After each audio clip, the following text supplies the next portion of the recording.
Baiklah, kalau kita mempelajari diksi, kita harus memahami ada beberapa sub-sub topik diksi yang harus kita pahami. Yang pertama yaitu pengertian diksi.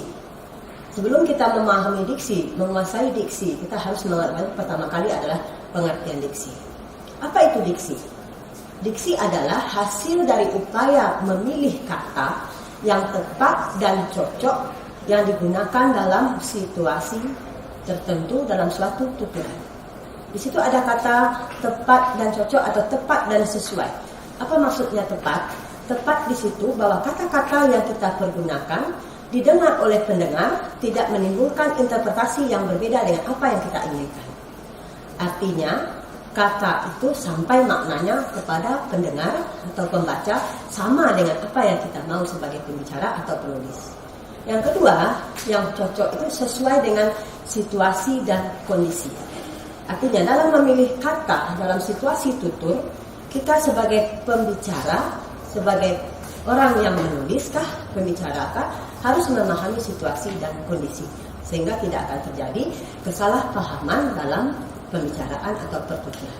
Kita harus memahami ada 4 masalah dalam memilih diksi. Nah, kira-kira apa itu 4 masalah? Yang pertama, di waktu kita akan memilih diksi, kita harus memahami, atau Anda semua juga harus memahami apa arti dari kata tersebut. Misalnya ada 4 kata yang secara makna dia sama, ya, tapi kita harus memilihnya. Mengapa harus memilih? Persoalan yang kedua. Apa persoalan kedua? Harus memahami nuansa makna. Karena kata yang hampir sama, ya, maknanya yang dikenal dengan sinonim itu memiliki nuansa makna, perbedaan makna yang tipis. Bagaimana membedakannya? Yaitu acuan yang kita tuju. Misalnya kata-kata populer, ada 4 kata yang sama, dimulai dengan renovasi, reparasi, revisi, dan rehabilitasi. Nah, keempat kata itu secara universal maknanya adalah perbaikan. Tapi apa yang diperbaiki? Tidak mungkin kita mengatakan, saya mau ke salon untuk merenovasi wajah saya. Nah, itu akan menimbulkan salah makna karena nuansanya tidak tepat. Yang ketiga, dalam memilih diksi, masalah dalam memilih diksi, situasi dan kondisi tadi. Jadi dalam menggunakan kata, harus menempatkan kata itu sesuai dengan situasi dan kondisi.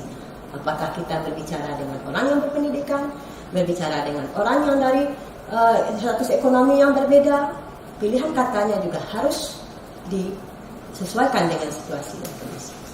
Di samping itu, dari masalah, Anda harus menguasai kosakata atau perbendaharaan kata. Kalau kosakata Anda hanya 1 atau 2, bagaimana memilihnya?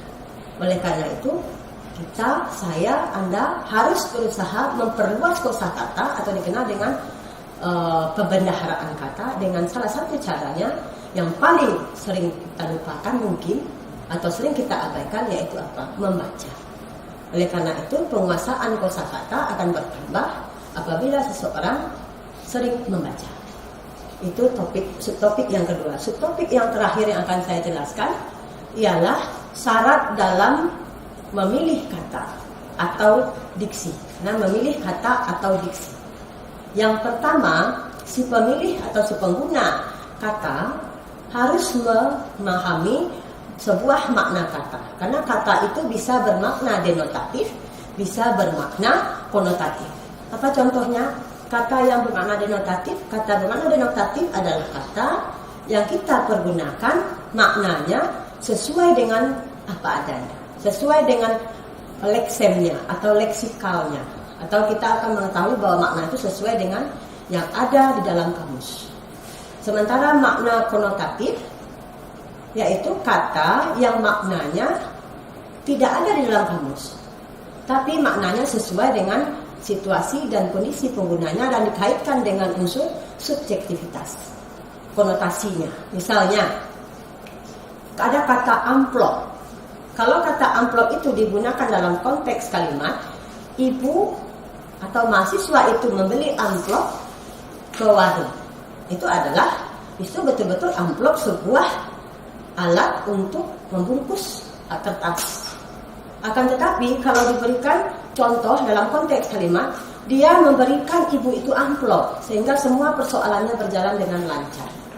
Nah, di situ kata amplop bermakna konotasi yang sifatnya konotatif. Itu syarat dalam memilih kata. Yang kedua, harus bisa membedakan kata yang bermakna umum, kata yang bermakna khusus, supaya kita tidak salah di waktu menempatkan kata itu baik dalam pertuturan maupun dalam tulisan.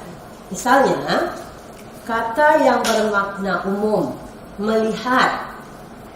Lalu ada kata yang bermakna khusus, memandang, mengintip, menatap, melotot. Nah, kira-kira kan tidak mungkin kita katakan bahwa selama di kelas ibu itu mengintip saya, karena tidak sesuai dengan situasi penggunaannya. Lalu yang ketiga, ada kata yang sinonim. Apa itu sinonim? Kata yang maknanya sama dengan kata lain, tapi bentuknya berbeda. Misalnya ada kata tamu, ada kata undangan. Nah, kedua kata itu bersinonim.